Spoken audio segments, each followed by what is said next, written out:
তুই যা করেছিস আমাদের জন্য অনেক করেছিস, কোনোদিন জীবনে ভুলবো না। এটা মানে কোনো সময় একটু অসুবিধা হতে দিস না। তুই চিন্তা করিস না তোকে বিদায় দিচ্ছি বলে না যে তোকে ভুলে যাবো, তোকে ভোলার মানে ভোলা কোনোভাবেই যাবে না।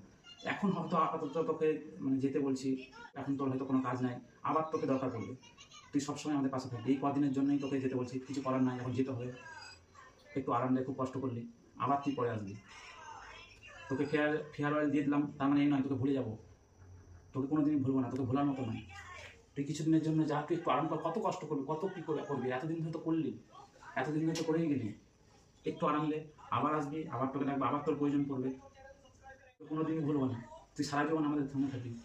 তুই যখন তোর প্রয়োজন হয়েছে তুই তখন পরিশ্রম করেছিস, তুই অনবরত আমাদের পরিষেবা দিয়ে গেছিস, কখনো তুই না বলিস বলবো না, তোকে সবাই মনে রাখবে। তাই বাধ্য হয়ে তোকে বিদায় দিচ্ছি। এই যে কদিনে তোর কাজ নাই, তোর জায়গা অন্য জায়গা অন্যজন আসবে, তাকে দায়িত্বটা বুঝিয়েছে। একটু দেখিয়ে দাও না আমরা। হ্যাঁ, ইনার কথাই বলছি, হ্যাঁ ইনার কথা বলছি। আমার সবসময় পরিষেবা দিয়েছি, এমন পরিষেবা দিয়েছি আমার বুকে ঠান্ডা হয়ে গিয়েছে। আমি সোনস্কানি 2 মাস মানে ডাক্তার দেখিয়েছি, মানে এত সুন্দর পরিষেবা, এত ভাবছি কঠোর করেছে, মানে আমাকে বিপদ করতে পর্যন্ত হয়েছে। তুই সাঁ করে গোটা রাত ধরেছিস, মানে কি আর বলবো, কোনো সময় যেন না বলিস নি। তো তুই বয়স হয়ে গেছে, তোর কিন্তু পরিষেবাটা খুব সুন্দর বাবা।